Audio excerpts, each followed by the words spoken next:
Siyanemukela nonke Thine Maswati ngemfokozo neluthambo.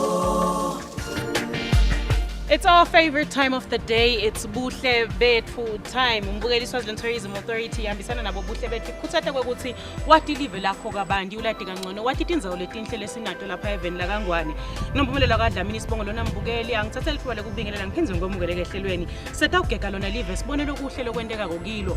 Namhla umbukeli sitawucela lapha endzaweni yakaHhohho. Sitawucela eNsangweni Rock Art. Siyothi khumbuta kabandi nje umbukeli ukuthi bantu babakhona lapha eveni la Kangwane endvulo bona bebendani. Sitasa siyephophonyana Falls and Nature Reserve siyofunza kabandi ngayo Phophonyana. Sitawugcina ke mbukeli Royal Swazi Spa siyothi ke kubona ukuthi bona basiphatheleni njengoba nje kuyinphasa nhlobo. Kanti ke mbukeli eNsangweni Rock Art indzawo lemela phaya ngasekuvinjelweni idvute nasemvembili ikufundisa abantu labanye ndimbukeli ukuthi bantu lebe bakhona lapha eveni leKangwane bona bebendani asizivakashela eNsangweni siyobona ukuthi nakhulunywa ngeNsangweni Rock Art siyokhulunywa.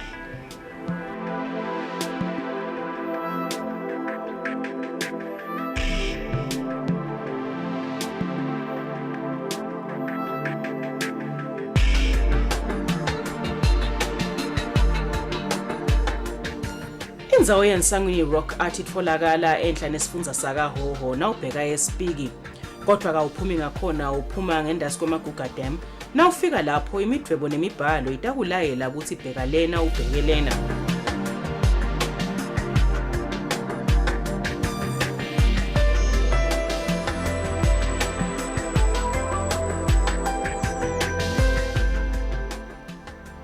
Mawufika endzaweni yeNsangweni indzawo lenemadvala kakhulu nematshe kungako kuthiwa yiNsangweni Rock Art.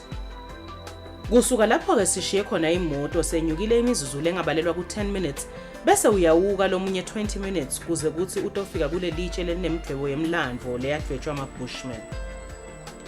Nawusehla kulendzawo kumele ukuthi ube ngumuntu loqinile futhi lonemandla ngobe kuyekukela futhi kufuna ukuthi sonke isikhathi uphathe lidvondvulo longasima ngalo kude utawufika uphephile kule litshe leNsangweni Rock Art.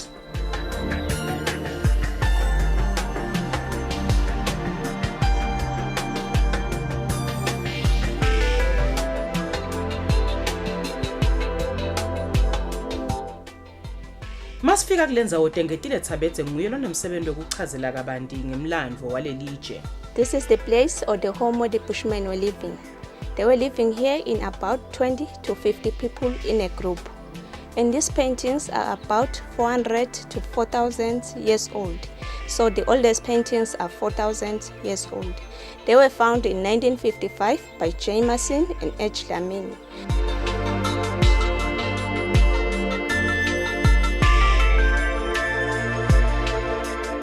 These people do the living by hunting and gathering. Gathering was responsible for the females, they gather wild fruits and wild vegetables. And the hunting was responsible for the males. They hunt using 3 ways. The first way was that of using bows and arrows. With the bows and arrows, they tip a mamba snake poison so that the animals can be easily killed. The poison did not kill the Bushmen too because they were using the poison which works in the blood system of the animal. They used to drain the blood, then the meat is less harmless. The second way was that of trapping. They dig a pit and cover it with grass, then they trap the animals toward that pit. When they fall, they immediately kill them. The third way was that of camouflaging their bodies with leaves so that the animals cannot see them when they are approaching. When they are about 20 meters away from the animals, they shoot using bows and arrows. Believers, the Bushmen believed that there were 2 worlds, the normal world, the world you can see, and the power world, which was the spiritual world, where a shaman enters. A shaman was a trained person who enters the power world. He will go there when there were problems or when there was famine. The solutions in the power world were drawn. Then he will come back and interpret them to the others. If he do not want to interpret them, he decided to draw them on this rock, like this one. This is half human and half animal. The head is for a praying mantis, the body for a human, and wings for a bird. Also, this is a group of people going towards the power world. The Bushmen decided to make this crack on the rock to show the entrance to the power world. This is the shaman showing the others how to look inside the power world. These are wildebeest. It is rare to find wildebeest in Bushman paintings. The closest are in Zambia. Finally, the Bushmen were very, very short, and they do not want us to say that they were short. They decided to draw themselves as tall as this one. They mixed the ochre with an eland blood for red paintings. These are red paintings. And ochre was mined in Gwenya mine in Swaziland.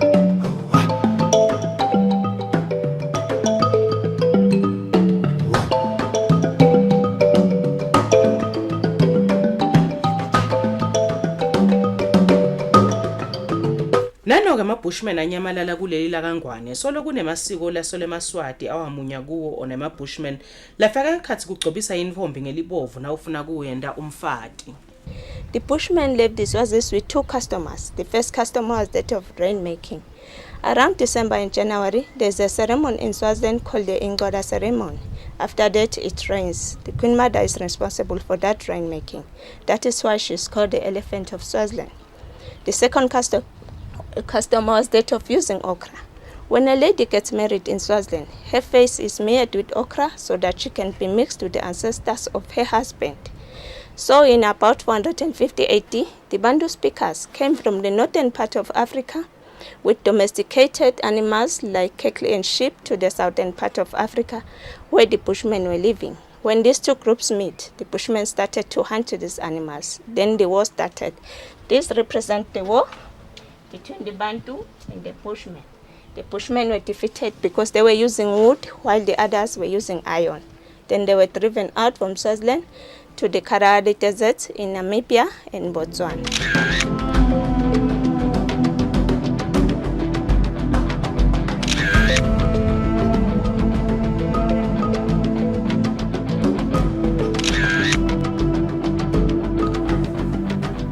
Kuto tonke tindzawo letikhanga tivakashi kuyaye kube kuhle ukuthi ibe nendzawo yekulala kanye nendzawo yekuthi utfolele kuya ngakusetfunjini uphindze wehlise.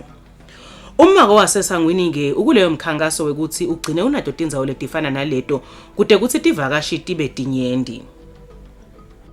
Community sifise lokho ukuthi la kube netindlu tekulala. Kube nemarket yemsebenzi wetandla. Bese kuba ne-tuck shop ngoba lokudala lapha kuyehlela uphindze futhi njalo wenyuke nasebajika bamle tivakashi tethu tifune into lokungemandi kwekunatha bona sifuna ke lokuthi sitithengisele lokwekunatha sitithengisele nemsebenzi yetandla nangabe kusho ukuthi quality ifuna kulala sibe nayo tindlu ukuthi tilale.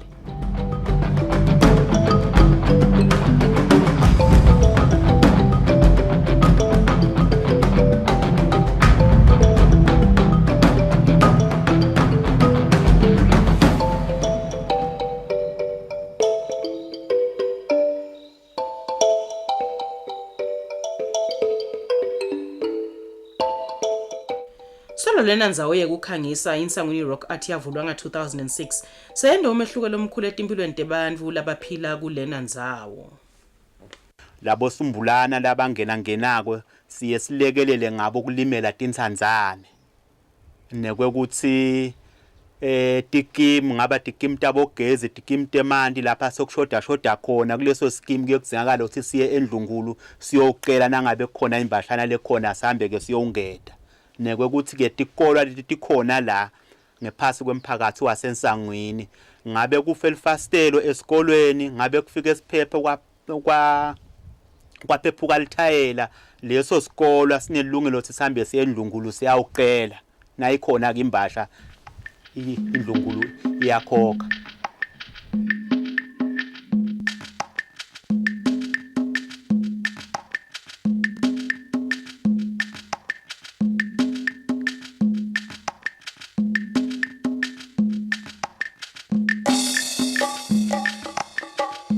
Sikhutsata eMaswati lokuthi akativakashele tindzawo letila kangwane tekukhangisa lokufaka ekhatsi lena yaseNsangweni yema-Bushman painting. Nawude la indzawo lenhle kakhulu ubona emadzabati ubona tintsaba ubona umfula inkomazi kunemfula umlambo Ngwenya uhamba nje kahle futhi uyawushukumisa nemtimba wakho sikhuthatha emaswati akithi lokhu akayivakashele lendzawo futhi na utela uyakhona nokushukumisa umtimba kunciphe boshukela kunciphe tinzwayi siyawakhuthatha emaswati lokhu akete kakhulu kathi bantu abesikole labafundzako abete bayivakashele lendzawo sivula onke malanga.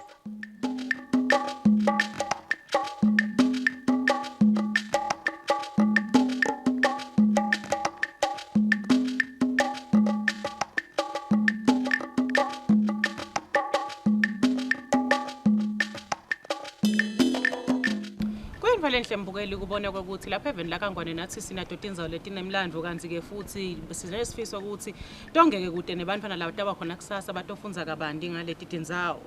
Mbukela nguthembise ukuthi siyabuya ehlelweni lakho lelithi buhle bethu ungasuke embi kwamabona kutse wakho njengoba phela sisitawuthi sishelele ekhefini emva kwalelo khefi sitakulethela yona iPhophonyane Falls and Nature Reserve.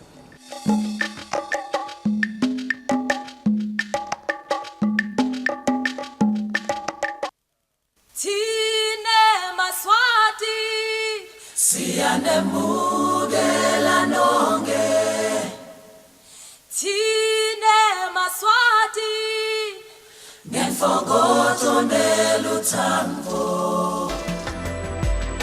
Welcome back to your favorite program. Mbukeli nasithi Hlomangwane vuka uvakashe sikuthatha ukuthi wati live lakho kabanti ubone tindzawo letingakufokotisa kuleli. iPhophonyane Falls and Nature Reserve yindzawo lesemela pha ePhophonyane for the past 30 years. Nawe ke mbukeli nyathi ukuthi ufisile kwati kabanti ukuthi iPhophonyane Nature Reserve iyona njengoba phela yindzawo lengalapha kaHoho yindzawo lenjani. Angingabe ngikubambelela mbukeli, get to know iPhophonyane Nature Reserve better.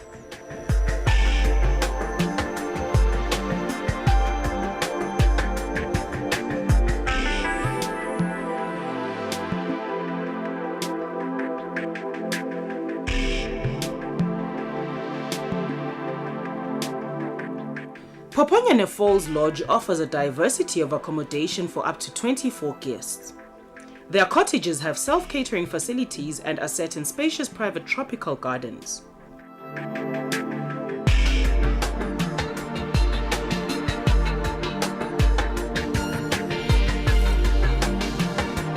Phophonyane Falls was started in 1986. That's when they opened their doors. So it is proudly Swazi owned. The owners are Swazi, and then we employ even Swazi people. So the services that we offer are just, it's a good place for nature lovers. So it's just a good destination if you are an ecotourist who wants to experience the nature. So we do have some accommodation facilities where you can come as a family or as a couple, and then we do have we also cater for those that just come for a day visit.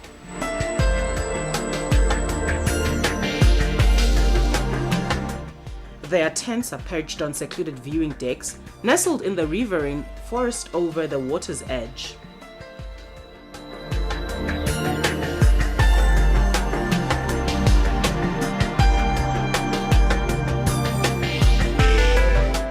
The beehives enjoy a panoramic view over the Mvonjeni Valley, which covers a vast expanse of northern Swaziland.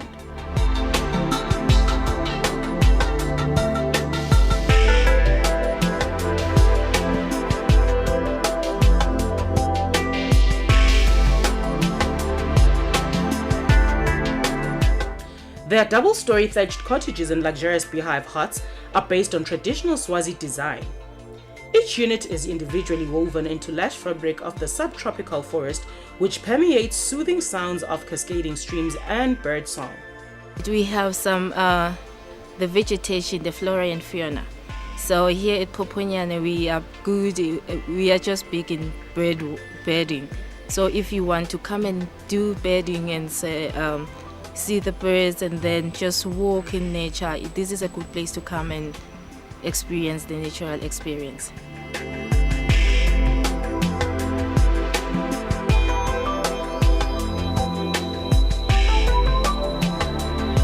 Yeah, Phophonyane has just grown in all these years since it began in 1986. So we have just improved even in the services that we offer. At the first it was just the accommodation, and now we have just included, excuse me, we have just included the nature reserve site as well. So I can say it's just that what we have improved on, and then even at the accommodation, we have just added some of our huts, like the beehives, which are most popular with the Europeans. So it is just what we have added now.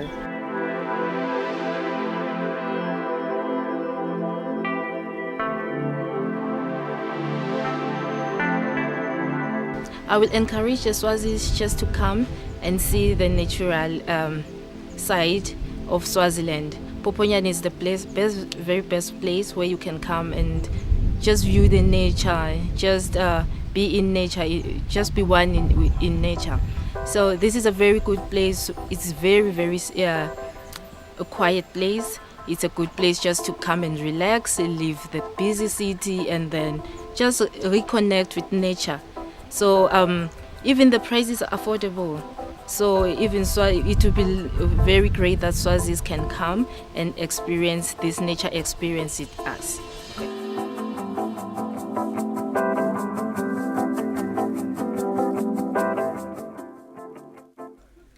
If you have booked yourself at the Poponyane Falls, you can simply enjoy walking within the man-made trails and enjoy watching the bubbling Poponyane Falls.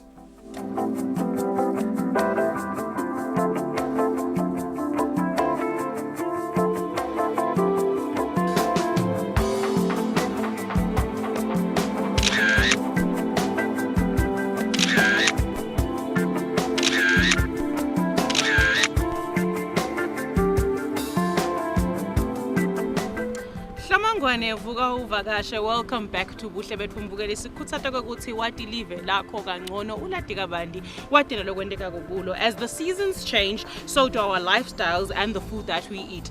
Mbukeli anoko ukuthi Royal Swazi Spa yona nayikhuluma ngekudla kwelihlobo isuke ukhuluma ngani.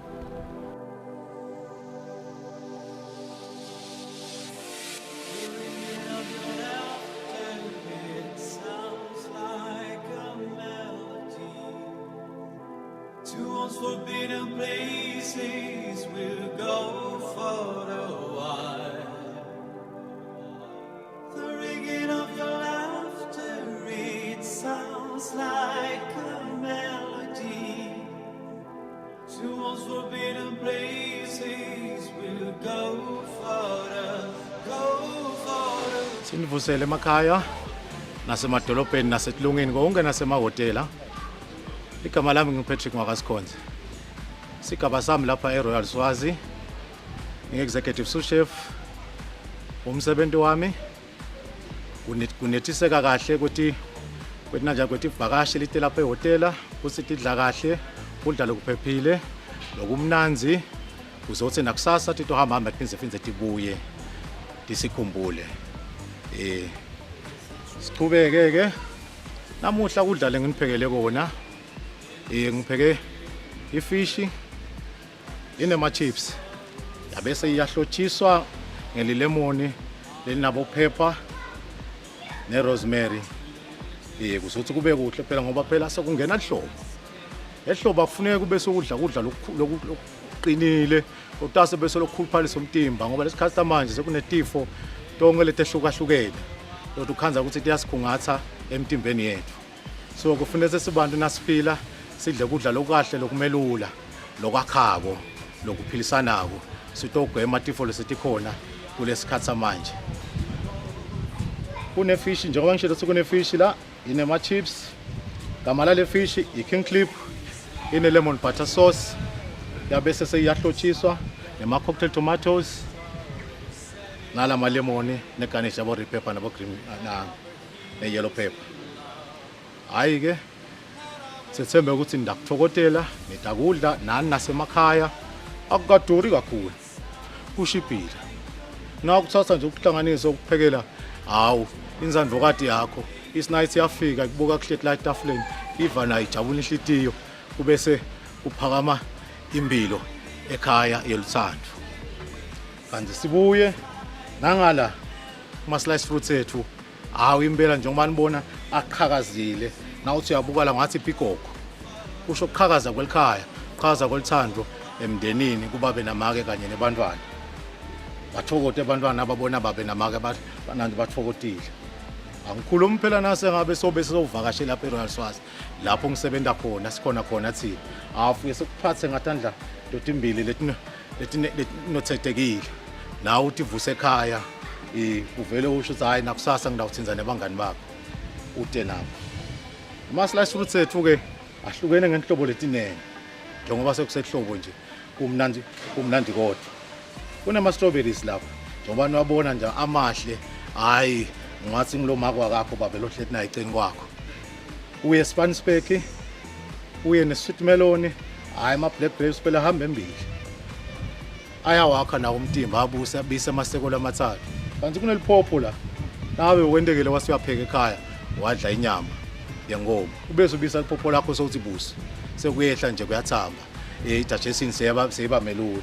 Hayi ke pineapple ke naye ungilomyelo odlala irole lethithe emtimbeni. Bese la ngaphasi kwaceleni kwakhe kune sugar baby. I-sugar baby noma athatha ngelesiswati uthi luhapha nalo ngilolinye bese livuma kunyalo ehlobo linemandi. Iphindze lingethe lamandi lapha emtimbeni. Angikhulumi ke lapha ke ngwazi uqabanga thena masibe gwalagwala. Kanti buhle bakhona ukuchaza ukuthi selingenile ehlobo kunanzi bodwa. Wote Royal Swazi utofike uve bunanzi.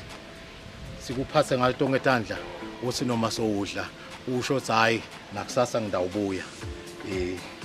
Inhlobo tema-fruits ethu ke sesithatha luthi ke la. Sethela uthi sathi khatha ngama cubes sathatha luthi sasiyahloma la tinzini. Sengithatha sigadla sa pineapple ngiyasijuba ngephasi ngiyasimisa. Sengithatha sekuthiwa ama-fruit skewer ke lethinzi tami lesekuhlonyela ama-fruits.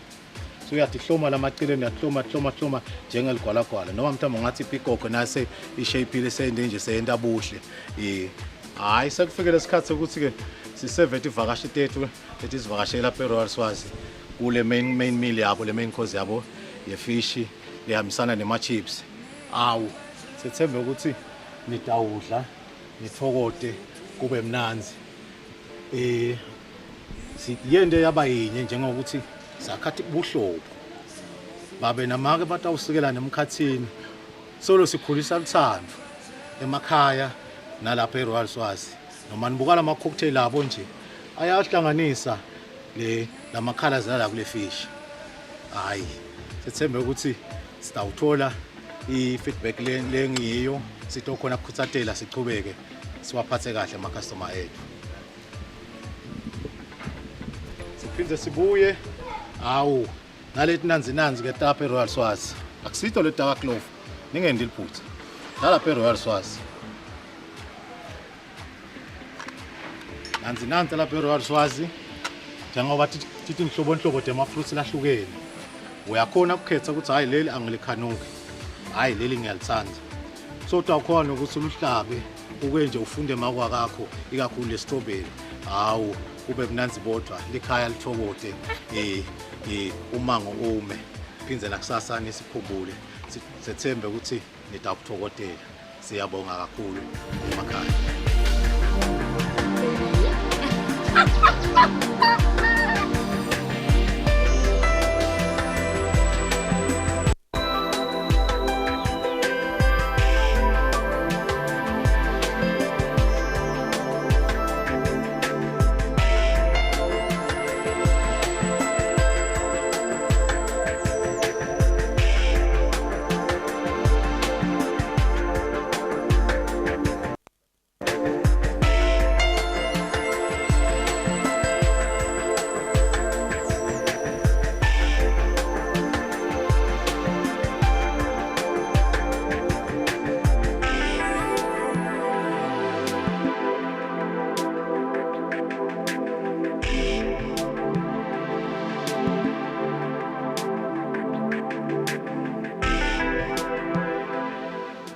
I'm sure you'd all agree with me that wasn't it refreshing? Couldn't it just be spring all year round, just so we have those delicious and watering meals? Mbukeli ngenhlanhla lembisa sifike khona emaphethelweni elihlelo lakho lethu Buhle Bethu. Ukuthemba kwami ukuthi ukuthokotele konke lokubonile ehlelweni elangela namuhla. Kanti-ke mbukeli, just for today we have come to the end of our program. Angufisela ukubukela lokuhle nekuthokotela lokuhle etinhlelweni takho letilandzelako kodwa ngikuthembise mbukelo ukuthi same time next week, same place. We'll be right here on Buhle Bethu bringing you the beauty of the kingdom of Swaziland. Hlamangwane vuka uvakashe, nisaleni kahle.